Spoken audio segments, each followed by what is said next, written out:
I got prescribed opiates at 17 for a wisdom tooth, my wisdom teeth being pulled.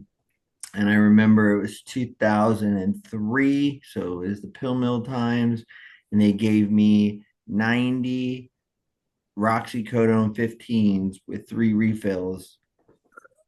Thinking exactly. My mom prescribed or gave them to me as prescribed, right? And thinking nothing of it. And I remember when I first took one, I was like, oh, I've made it. Like this is it. And so when those ran out, I didn't know that that's like I didn't understand drugs at the time, but I just knew like I really liked those, whatever that was for me. And then up until 2009, I took them every day, as much as I could get at least. And then I went to rehab for my first time when I was in 2009. Um, and that started a cycle that I have been to rehab or detox over 75 times. Even myself, I was brought up in this belief that there is one way to get clean and sober, right? And that is go to detox, go to rehab, get out, go to a halfway house, and that's it. And if you can't go through the pain, you don't want it bad enough.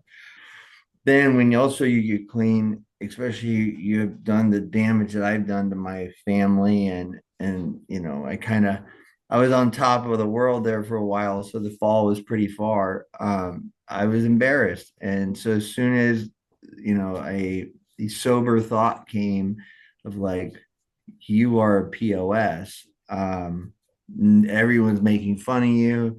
Nobody cares about you. You're about to lose your wife. You're about to lose your daughter. Like you can become everything that you've never wanted to be. So my wife was pretty much at her end. I mean, it was like if you don't get clean this time, it's divorce, and you'll be some other man will be raising my daughter.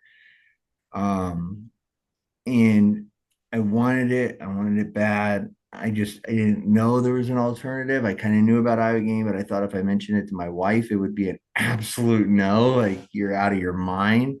And if you would have tell me that this little couple capsules of a root from Africa is going to fix my drug problem here in the United States, I probably would have thought you were high.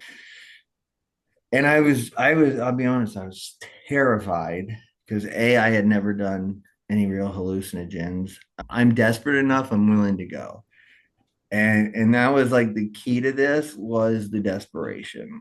Like, but you tell me I'm going to Mexico and I'm going to go on take a plant and there's this possible cardiac rhythm that could happen and my brain's just like you sure you don't want to just stay here and do drugs and so I was still very nervous. In fact, like probably 10 of the 11 questions I asked when I got there was about like what about this cardiac thing and like am I going to die and what's going to happen. All of a sudden, I care about death, even though I've just been shooting drugs in my Right. arm.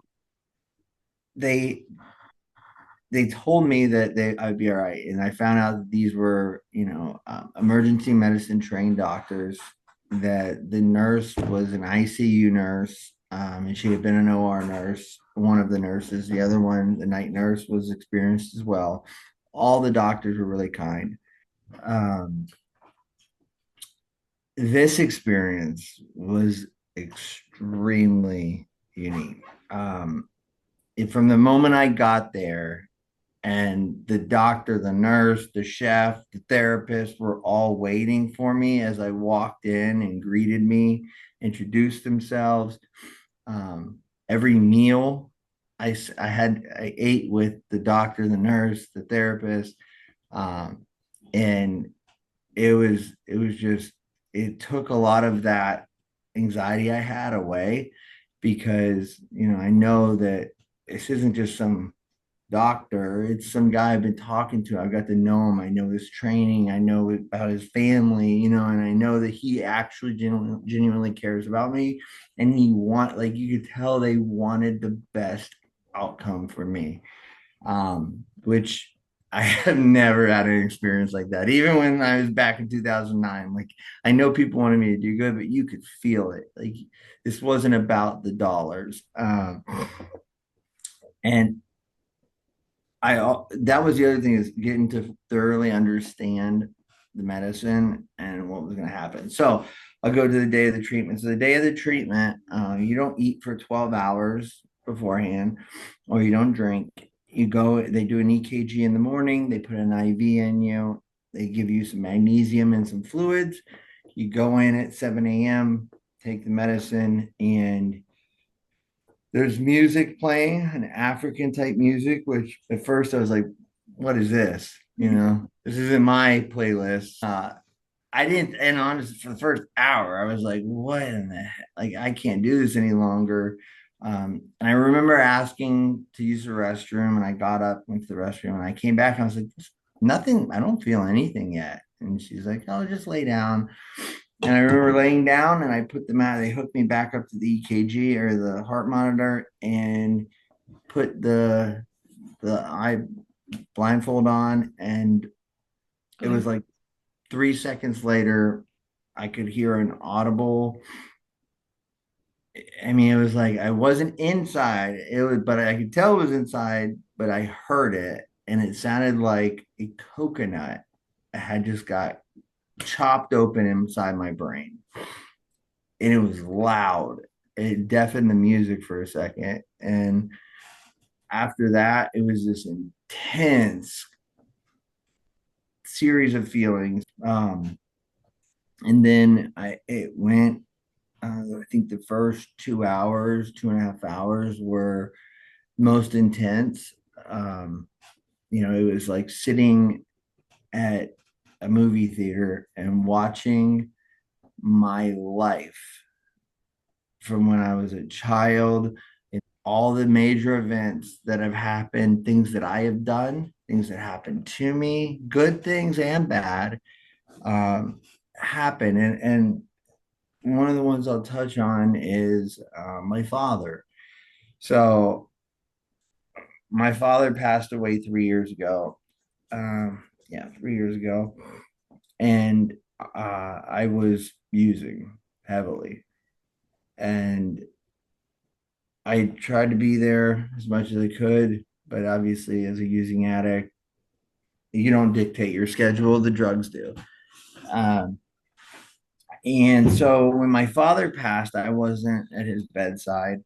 I wasn't there to experience the emotions. And when I say there, I wasn't present in life at all. I didn't go through the normal grieving process when my father died. So there was this, I had this guilt that I wasn't there with him. I had this guilt that I didn't go visit him like I should.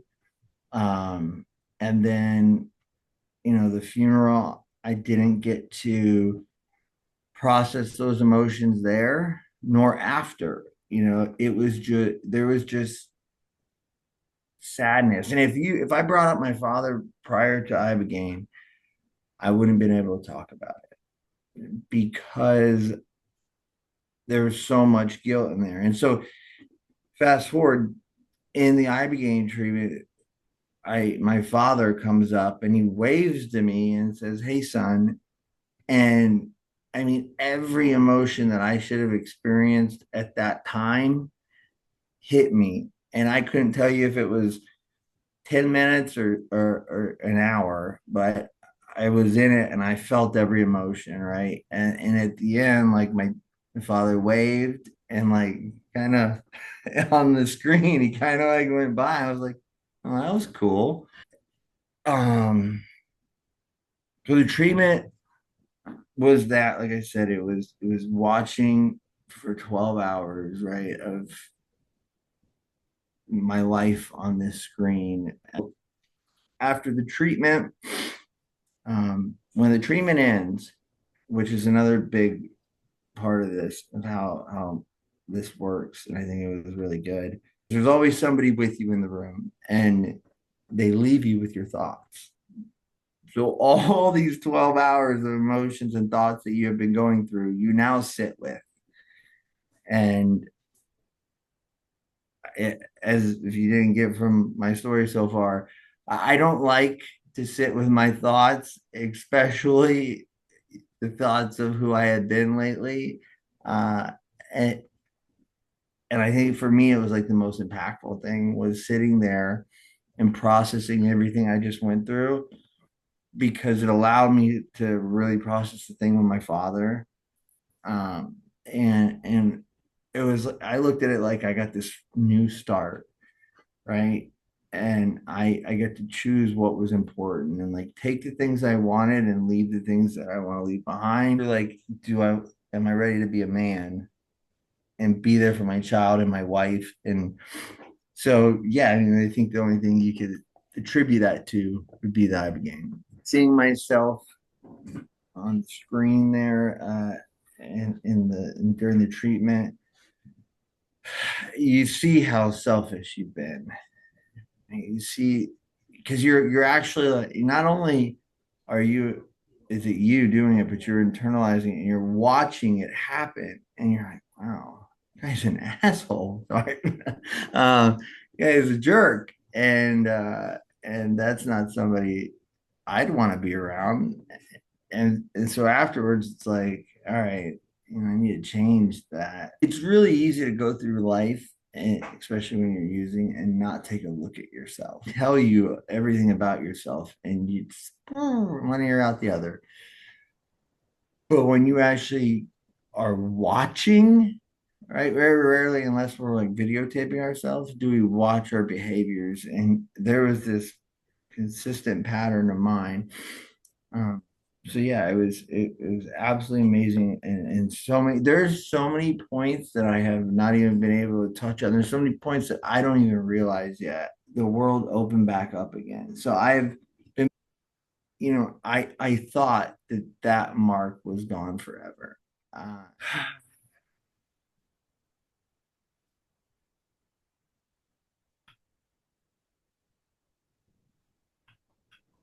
I probably would say just the belief in myself again that I lost, right?